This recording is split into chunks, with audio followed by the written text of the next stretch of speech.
was that this entire cyber issue, the idea of gaming, it's really related to the larger problem of things that young people become addicted to.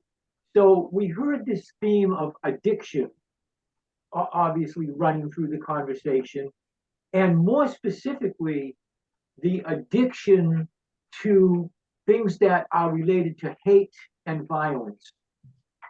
Те, що ми почули, нам здається, що те, що ми почули, що оця вся кібератака і все це, воно дуже сильно пов'язане з тим, що діти залежні. Це залежність від інтернету і залежність від ігор.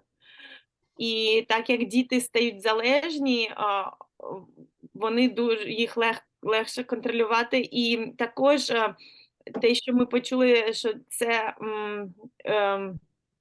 якби приносить ненависть. Є ненависть і ці злочини, які відбуваються, те, що діти роблять, але починається все з залежності. Now, the other side of that same idea is that it's pretty well known that young people have what we might call a need for affiliation. А інше, те, що ми знаємо, інша сторона цього питання, що діти, в них є потреба бути причасними, якби бути долучені до чогось, відчувати себе частиною якогось соціуму. Тобто, And some of the pieces around a need for affiliation are that young people, they value and they crave social connection, a sense of belonging. Relationships of all different kinds are very important. From their peers to their school setting, to the community setting, from their family. We wondered whether maybe just talking and fleshing out some of those ideas about the need for affiliation might be helpful today to give us a way of talking about the third question that we didn't get to last week, which was, once we really think we understand the problem, let's now brainstorm solutions. Тобто, оце потреба в приналежності до чогось, і це також потреба в різних таких відчуттів, що я належу до цієї групи, вона за мене, тобто, що я відчуваю себе частиною соціуму, частиною чогось. І саме це ми хочемо розглянути сьогодні, про це поговорити, і щоб повернутися саме до третього запитання, яке ми не дійшли до якого, що з цим робити, але це от саме як допомогти дітям з цими потребами, якби забезпечити ці потреби бути якби любимими, зв'язку з іншими своїми друзями, потреба зв'язку з сім'єю, з частиною соціуму. Yes. So maybe we could stop here just to have everybody check in for their reactions about, did we understand correctly, and does the way we framed the topic for today's discussion make sense? Давайте зупинимося, чим правильно ми розуміємо все те, про що ми розмовляємо, і чи має сенс про це розмовляти сьогодні. Yes. Yes. Yes. Yes. Yes. Yes. It does. Yeah. Okay. So if it does, and people don't have other comments or other things to say, we went on to talk about what we were referring to as spheres of influence that children or young people live within.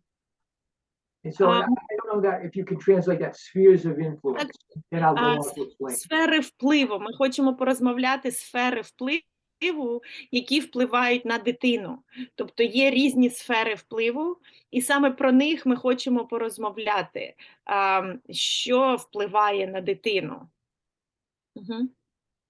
So if we were to just think of some of the various environments or spheres in which young people and children live, and spheres that they're influenced by, clearly, we would have peers, we would have parents, we would have the community at large, the community that they live in. We would have popular culture, various trends that are happening.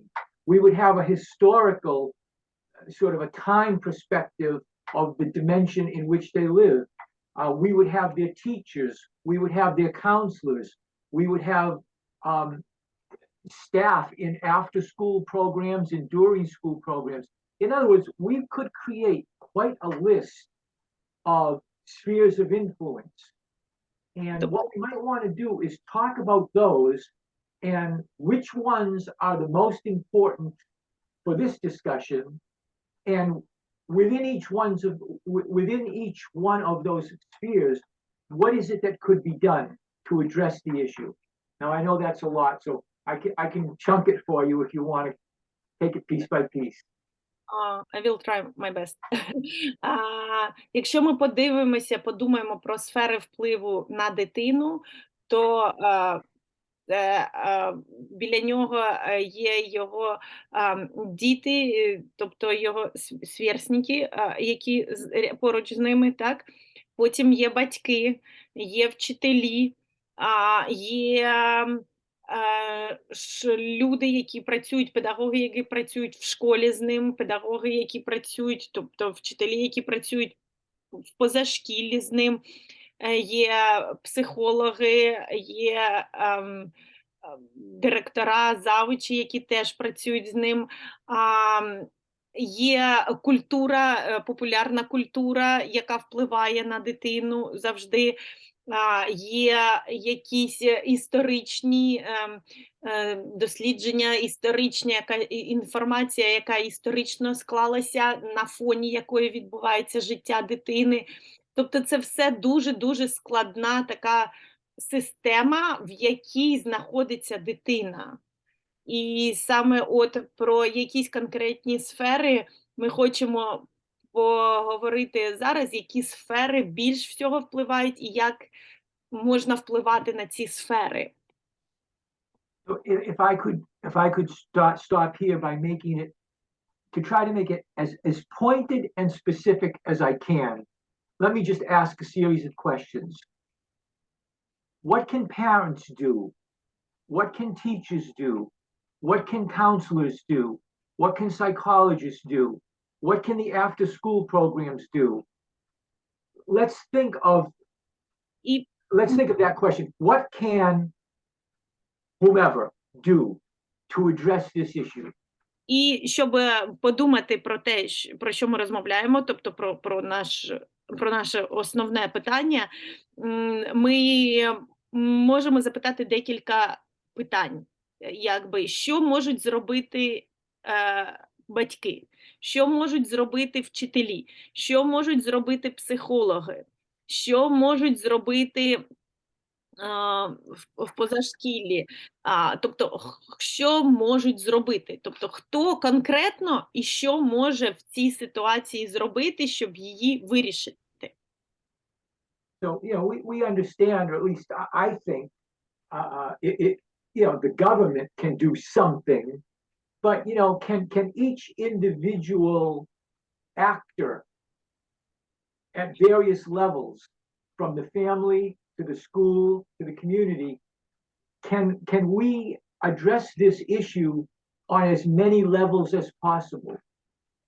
Ми розуміємо, що щось може зробити державні служби, тобто правительство, але таке ж, що можуть зробити конкретні люди, індивідуальні люди на різних рівнях, тобто зрозуміти рівні, на яких може щось бути зробити. And now, certainly, I would invite any of my colleagues on the American side to contribute any thoughts they have. But certainly, all of us. What reactions? What comments? What strikes you about working in this way? Is there any advantage in thinking about the issue the way that we framed it this morning?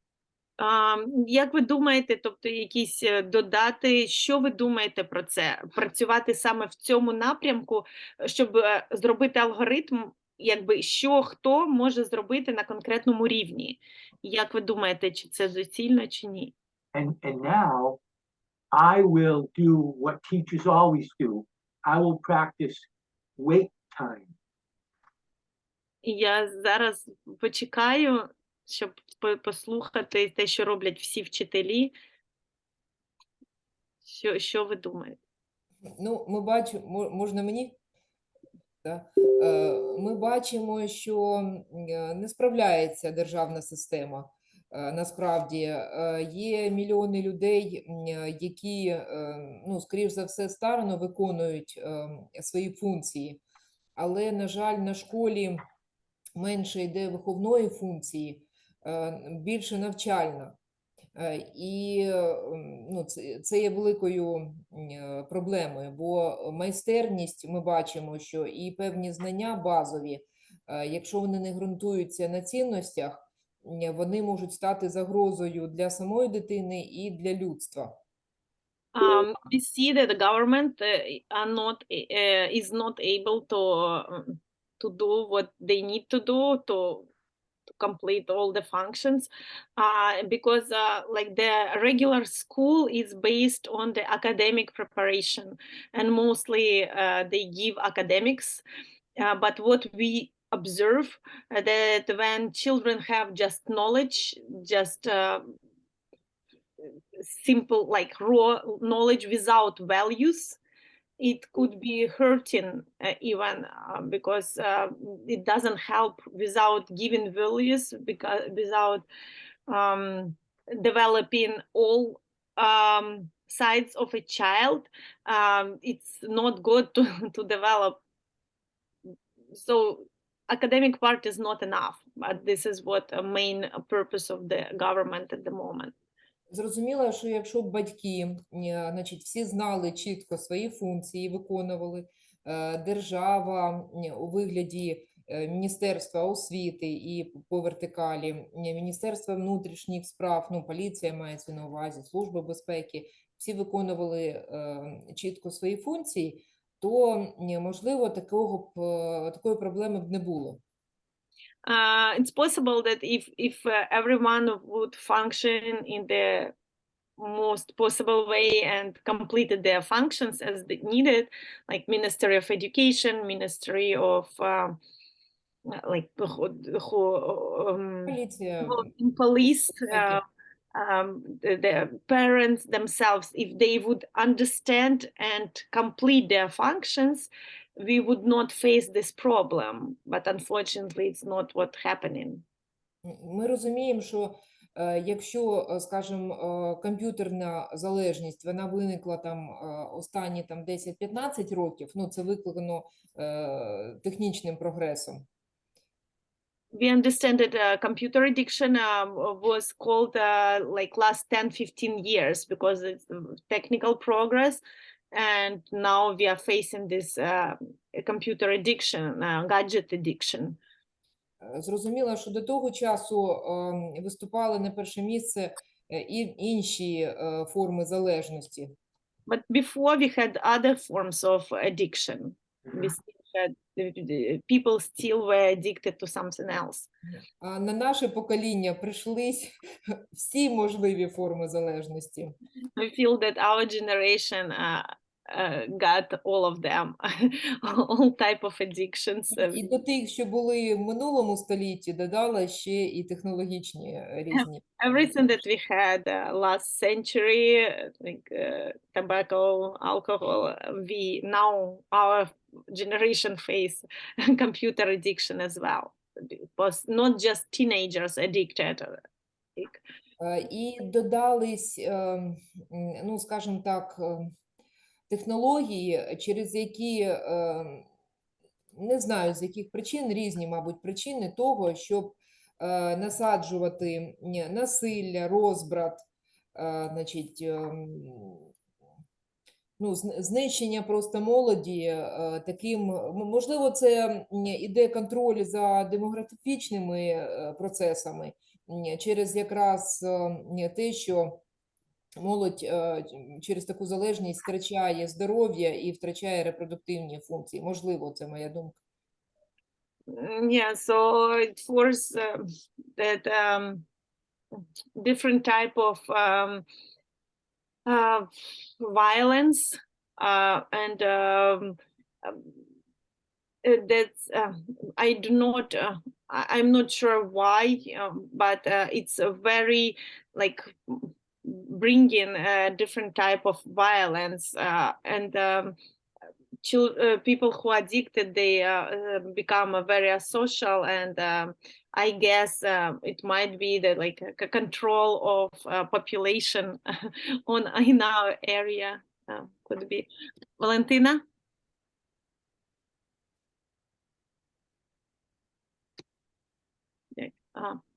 Але, Анна? але мені не хочеться уходити в глобалізм глибоко. I do not want to go to global theories. Хочеться все ж таки, ну, не можна об'ять необ'ятне, я не знаю, як перекладати. Значить, хочеться сконцентруватись на тому, що ми тут і зараз можемо зробити. I understand that we cannot cover everything. We cannot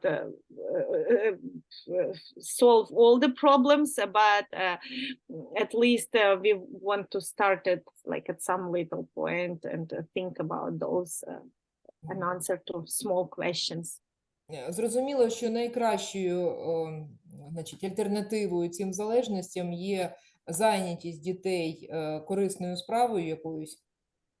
Yeah, it's understandable that the best answer to all of these addictions keep children busy with something useful, something that will serve them in a good way. І розумію, якщо забираєш одну ігрушку, маєш запропонувати якусь іншу. And it's understandable. If you take one toy, you have to give another one. You cannot just take away a toy. Більш яскраву, You have to give something better. You have to offer something better that you are taking away. І тут в цій залежності, скажімо, ну, два аспекти розкриваються. Перше, це як запобігти, да, щоб не потрапили в цю халепу.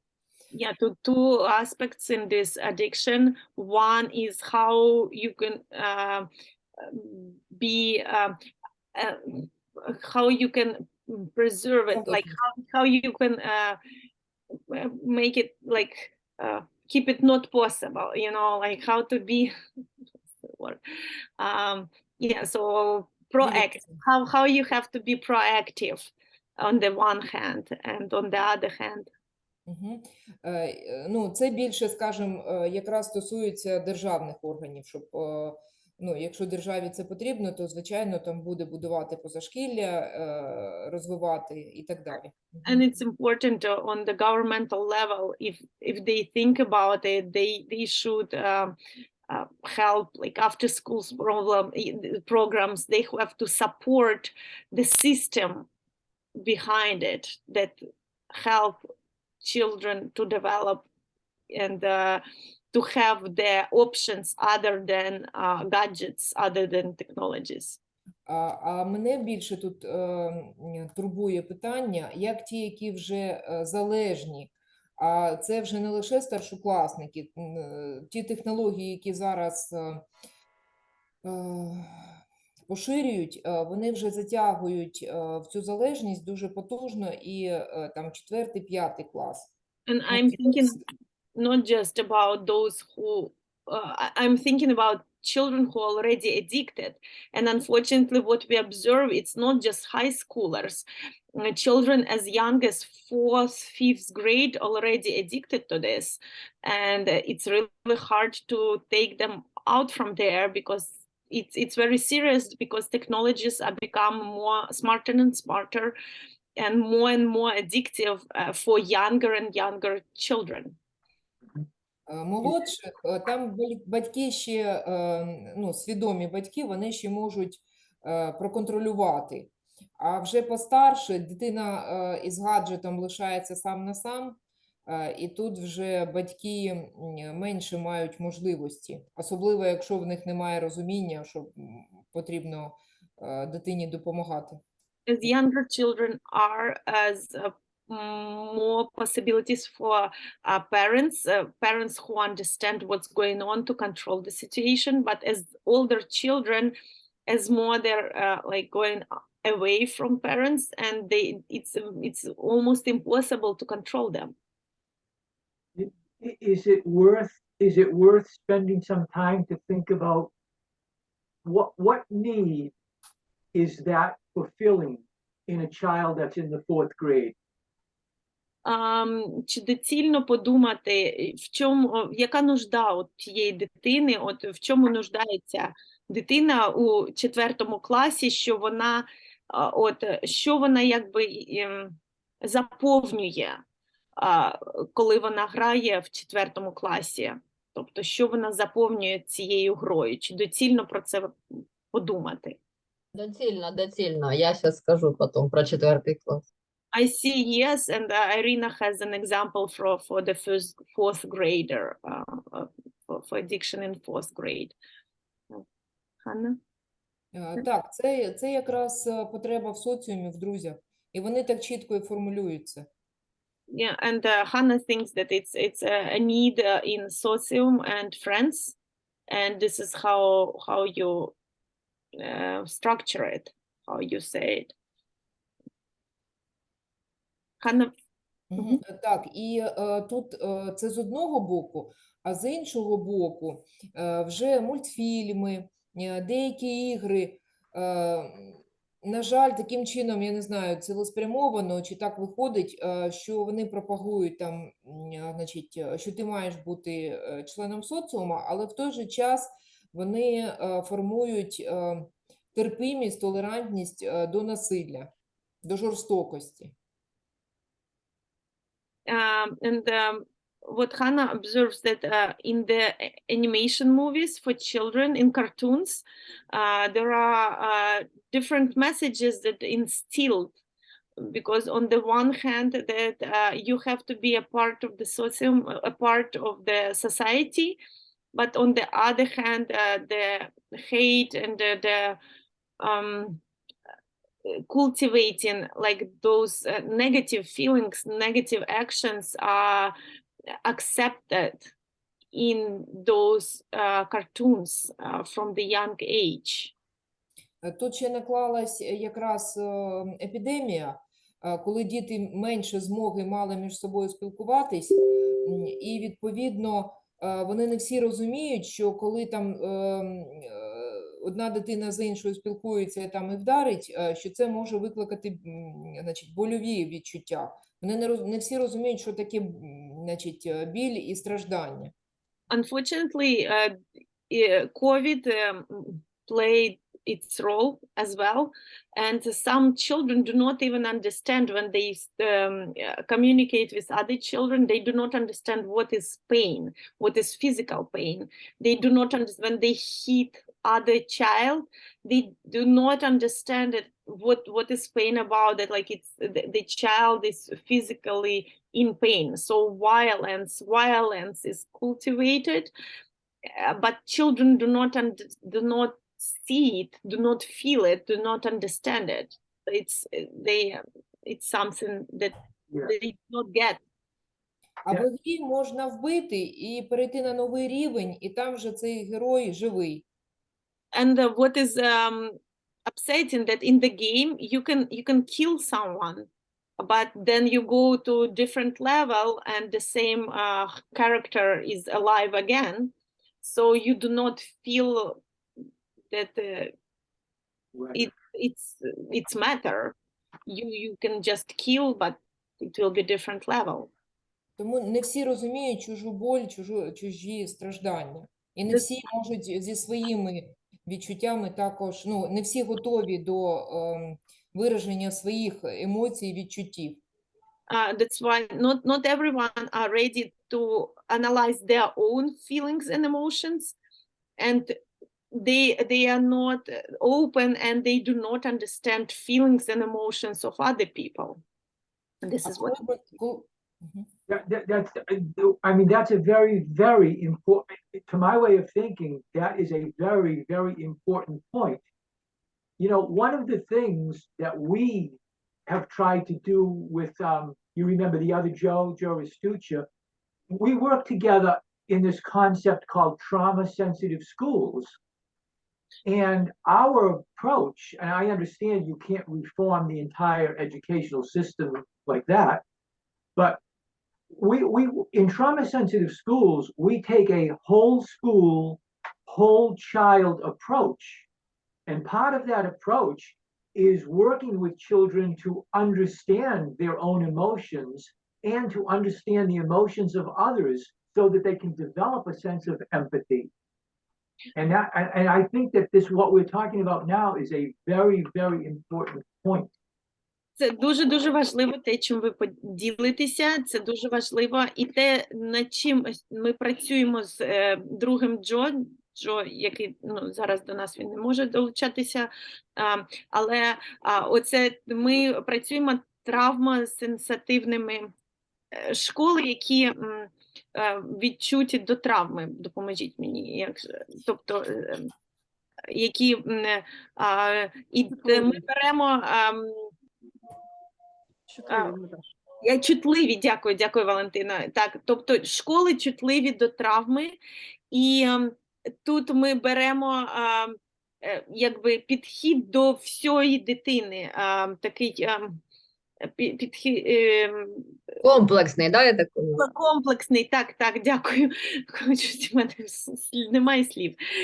Комплексний підхід до дитини, де дитина розуміє свої відчуття, свої емоції, а також вона може зрозуміти емоції інших людей, і це допомагає розвитку емпатії в дітях. You would like to think that children would be able to get that other than at school, that should happen in other places, and maybe in many respects it does, but sometimes it doesn't. And given everything that children are dealing with, it may be something that schools can really help with.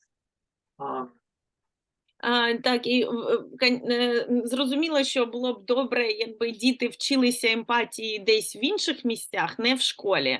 Тобто, щоб вони йшли і вчилися в житті реальному емпатії. Але, на жаль, це не відбувається, цього не відбувається. І тому школа – це гарна ідея, в принципі, щоб школа це робила, щоб школа допомагала дітям розуміти одне одного і себе. Yeah, so. Yeah, Trish made a comment. Trish made a comment that it goes back to this idea of restriction of emotions. And Trish, I don't know if you would like to say anything about that, or for us to introduce the graphic at this point. But I saw Valentina's hand. So maybe Valentina's hand was up. No, it's okay. I give you the platform for Salvador. It's okay. I'll comment later. Is it okay? Yeah, because absolutely. I came to learn from a professional, so I'm very much full of attention. So sorry. Okay. So do you want to share the Trish? Good. Окей. Ми Well, просто Наташ, якщо можна, то якщо ви вже даєте платформу трошки часу, і пару хвилин я можу зайняти. Це було б запитання, але я буду українською мовою розмовляти, щоб вам легше було, потім ви перекладете з Салвадора. Запитання до нього, чи має бути відповідальною держава за створення програм по підтримці і збільшенню патріотизму і розуміння культурної спадщини. І це може також бути в формі комп'ютерних ігор. Можете перекласти, я скажу ще. У Валентина нас є ця програма, Наташа, у нас є ця програма. Національне виховання, у нас є ця програма. Але вона не працює, наскільки я бачу. Іначе би діти не ходили по різним цим самих сайтам. У мене працює, не знаю в чого, у мене. Okay. The question is to Salvador, and do you think that government has to be responsible to develop for development of the programs of patriotism and historical understanding of the place of a child and like education, patriotic education, value education, and should government do it and develop computer games maybe as well and technologies that will help to develop these values and feelings? I don't pretend to know the answer to that question. I mean, I think that's a kind of a loaded question because I'm not in a position to tell the government of another country what it should do. My point is that we all have a role to play, and we all can help in some little way.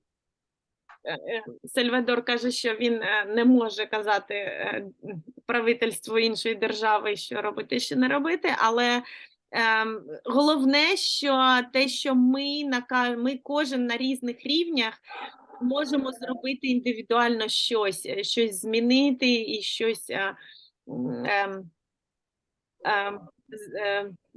зробити. Yeah, and Irina commented that there is a program actually from government. Так, Валентина? Я не знаю, якщо от ваші колеги кажуть, що є програма, але я думаю, що програми, які фокусуються і центруються навколо програмування, їх як таких немає активних. Є інші традиційні методи. Я просто по своїй практиці знаю. У мене є хлопчина з Маріуполя, я вже про це говорила. І в нього було бажання робити мультики, а потім вже гру про Маріуполь, про визволення. Це свого роду терапія. Він зараз у мене 1 травня буде презентувати для величезної аудиторії це. Він подобавляв купу цікавих речей. Але для інших хлопчаків і друзів навколо, для них це є фактично віддушина для того, щоб розуміти свою країну і не бути зайнятими в інших іграх, а бути фокусованими в більш доцільному сприйнятті реальності і доцільному занятті. Розумієте? Якби не було щось, що вони самі роблять, вони б десь пішли зараз на інші сайти, щоб тільки забавлятися. А так в них є чим займатися. Okay. So Valentina is saying that she has a student who developed a game himself about deoccupying Mariupol, because he's from Mariupol. It's eastern part of Ukraine, and so he completed the game and he will make a presentation. And for her, she thinks that it's important that he created the game himself, and it's kind of like he goes there, at least in virtual world, and kind of deoccupying the territory where he grew. And so for him, it's very important. And for his peers from the same region is very important. And if he wouldn't develop this game, he would go to different sites or different games and played something different. But here he created himself. And they have a collaborative process. It's not just him, but he involved other students who also been temporarily displaced in Ukraine.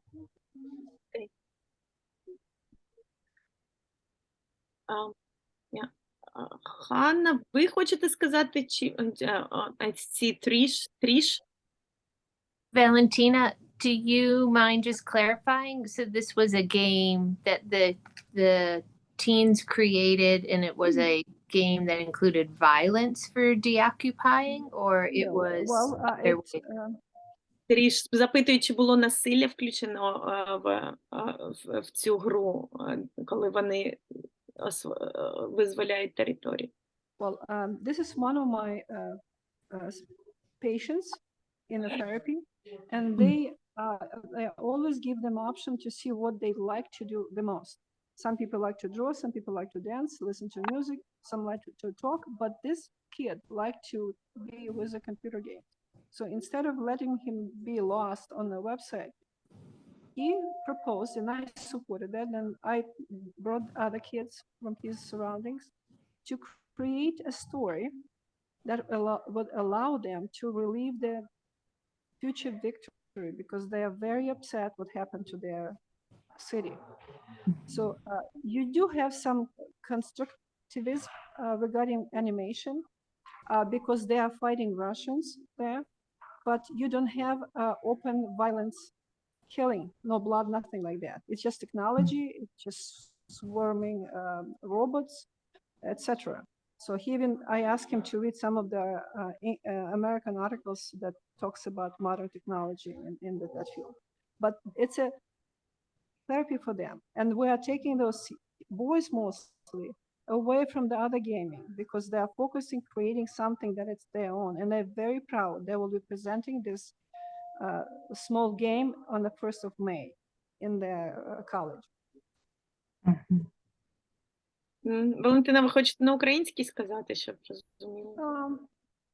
Ну, давайте скажу. Я працюю з декількома дітьми. При розпочатті терапії я завжди вибираю, чим дитина дихає, що їй саме дуже до вподоби. І один з хлопчаків, який зі мною почав працювати, вже, мабуть, місяців 8, з Маріуполя, вони переїхали до нас в наш регіон. І в нього було зацікавленість створювати комп'ютерні ігри. Спочатку почав з мультика, а потім іграми. І я подумала, що це буде цікавий експеримент, щоб дитина дійсно змогла розповісти свою історію, це свої, кажуть, степені storytelling, як він бачає перемогу, тому що він живе цим, і діти, які звідти, так само його підтримують. Але створивши малесенькі сегменти цієї ігри, він залучив до створення цієї гри інших хлопчаків, через що вони після того, як проходять навчання, вони зайняті своїми відкриттями, вони читають, щоб воно було цікаво, щоб воно було сучасне. Я просто бачаю, що це фактично має бути щось. Я розумію, що пані казала, що є в державі багато програм, але так як ми мову ведемо за якісь креативні, комп'ютерні речі, то я думаю, що було б непогано, щоб поєднати патріотизм і сучасні технології. Це моя точка зору. Хтось може згідний бути, хтось ні. I love that idea when we think of these spheres around influence and around this idea of prevention of addiction as well as intervention for gaming, for those who are already very ingrained in it. In that sphere that Sal was referencing, that's where the peers fall in, right? So I think that's a beautiful example, Valentina, and maybe looking at that Sal image might just be something helpful to kind of bring us back to. And мені подобається особливо, що от коли ми розмовляємо про ці сфери впливу, то те, про що розмовляє Валентина, попадає саме в ту сферу впливу, де якби діти впливають на інших дітей, сверстників, допоможіть мені з українським словом, тобто вони... Однолітки. Так. Тобто однолітки допомагають, однолітки впливають на однолітків. І саме, тобто, Це про те, що казала Валентина. Do you want to share the wheel?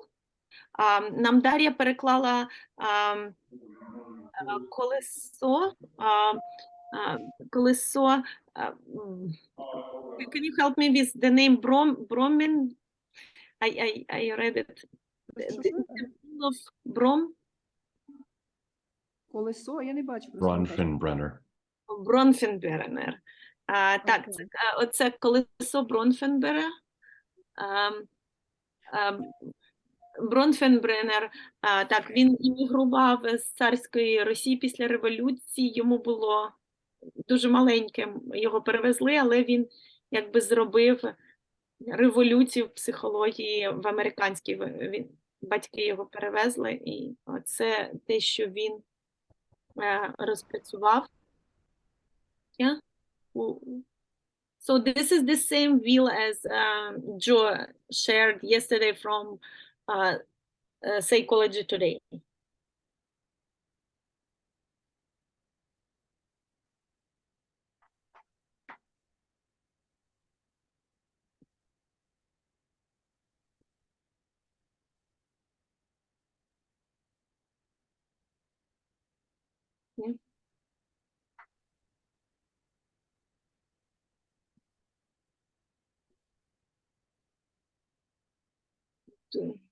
Do you want to comment on it? Do you want me to comment on it? What?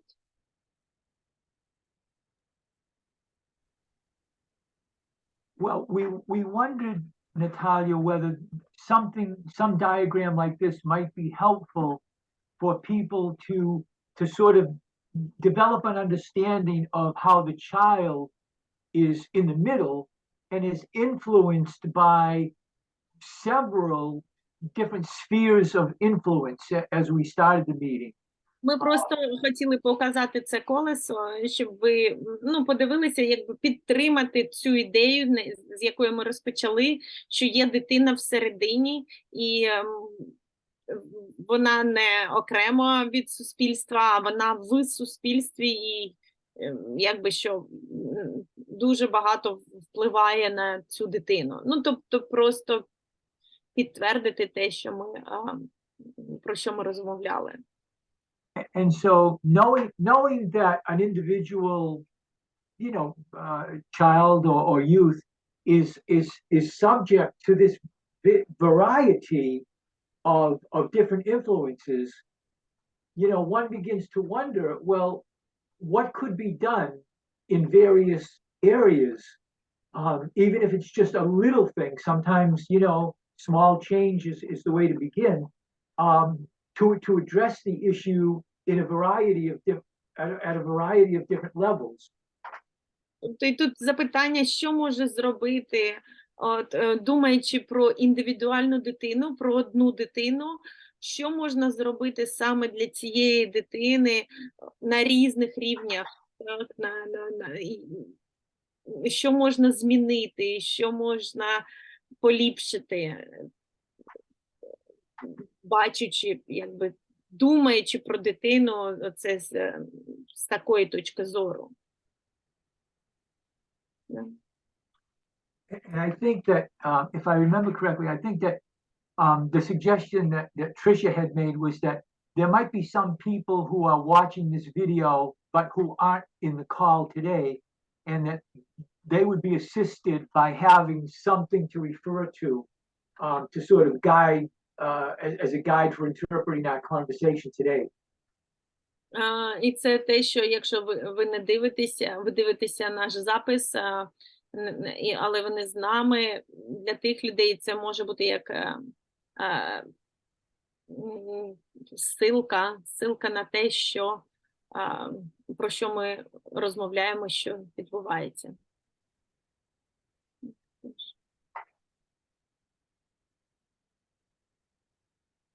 Окей.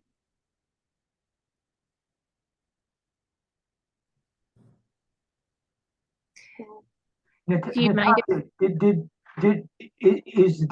is this a pretty good translation, in your opinion, of what the original graphic was? Yes, it's same. Everything is Everything, So everything reflects. word to word, yes. What was in that article in Psychology Today. Sal, do you mind if I make a comment? Oh, please.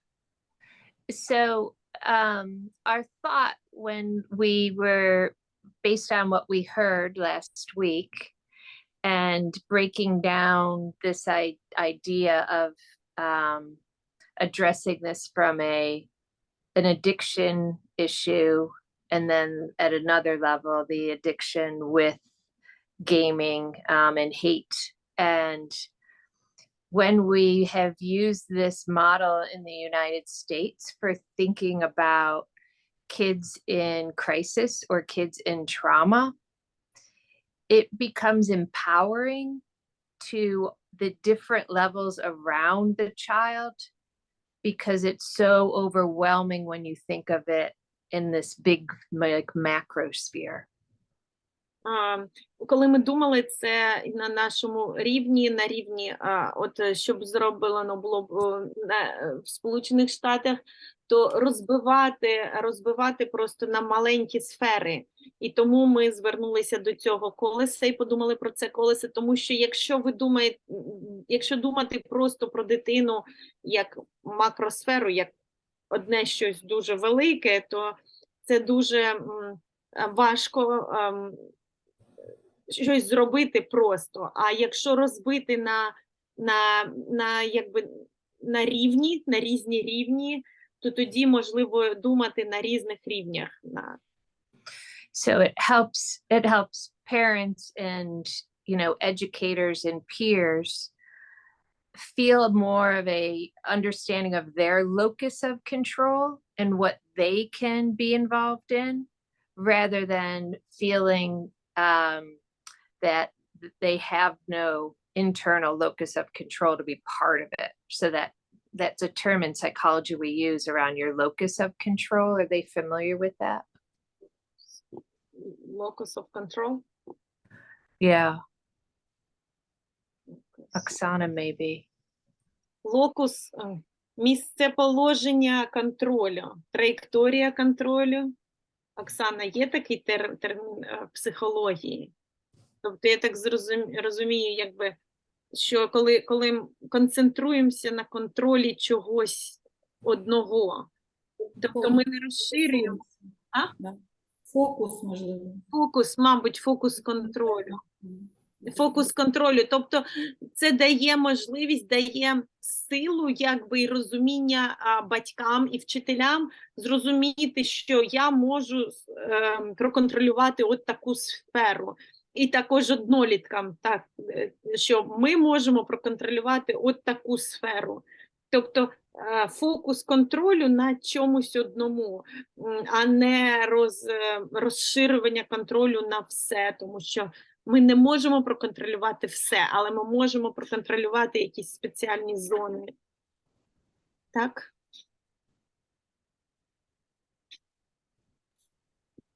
Yes?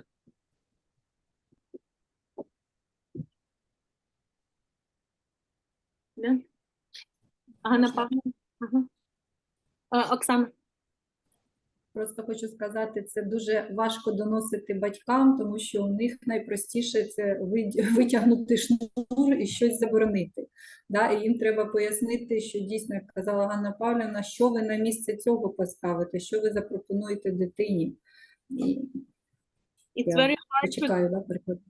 very hard to explain to parents because the parents' solution for all of this is just like take it away, turn it off, but to explain them that like something have to substitute this.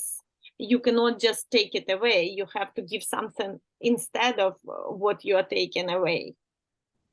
And this is the... І дитина, коли там відчувала себе на гребні так успіху, да, там ситуація успіху, якщо вона грає, в неї все вдається, да, і там вона, якщо це ще колективна гра, її однолітки підтримують, і тут його чи її різко звідти висмикують. So the problem arises when a child was successful in a game, especially if it was a social game, it was a game in a group, and a child had peer support there, and it was very successful. The child felt success, and here you are in a reality without anything. It's really, really hard. It's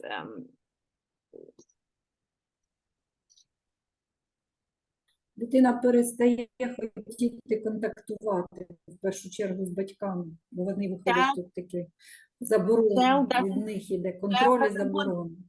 Communicate. A child does want, when it's restricted, child does not want to communicate with parents, especially with parents. So it's a shield that's built between. Але дійсно хочу сказати, що навіть розповідь про гру, про те, які там ролі виконує ця дитина, або що любить більше виконувати, там командне чи особисте, це теж дуже багато відкриває про світ дитини і про те, чим можна йому допомогти, чи їй, так, в цій ситуації. Тобто, чи він сам там любить знаходитись, чи щоб допомагали. Це дуже таке інформативне. Якщо розговорити дитину саме про ту гру, яку грає, і що там відбувається. And when it's possible for me to talk to a child about the games, you can tell a lot about the child personality, about who child is, or when you are talking about the game, because the child tell you that like if they love to be alone, or they want to be with peers, they want to be supported or not supported. So it's a whole psychological process going behind it. Тому що діти самі часто усвідомлюють, що вони не контролюють. Тобто у нас зараз заняття онлайн, може бути один гаджет для того, щоб займатися, але він не використовується, а поруч гра і вони в грі. Їм теж хочеться вийти з цього замкненого кола, тому що виходить, як тікають в іншу реальність, там, де вони успішні, там, де їм добре. Тобто просто як втеча в ту реальність. A lot of children, especially those who are online, who studying online, have two gadgets. One is to study, and they almost do not use it, and another gadget for gaming. And they play games where they feel successful, where they feel supported, where they feel belong, where they feel happy. So they escape from the present moment, or escape from the reality to that reality where they feel good. And this is all about addiction and gadgets. Дякую. Yeah, thank you. And I think that that's a great point, because that seems to come back to the same point about that activity, that gaming activity is fulfilling some need that individual perceives. Так, і це теж до чого ми повертаємося, з чого ми почали, що правильно воно заповнює гра, і ця бути на гаджетах, бути на цих технологіях, воно заповнює потребу дитини в тому, чого немає в справжньому житті, у реалії, особливо зараз. І для дорослих це теж. And I'm saying that it's for adults as well in Ukraine. We already discussed this, that a lot of even our peers do the same, and they are addicted. Yeah. Yeah, it's 9:02. I just want to be mindful of time. Time flew so fast. Я кажу, що в нас час, на жаль, якось дуже швидко. Але, yeah, do we have questions?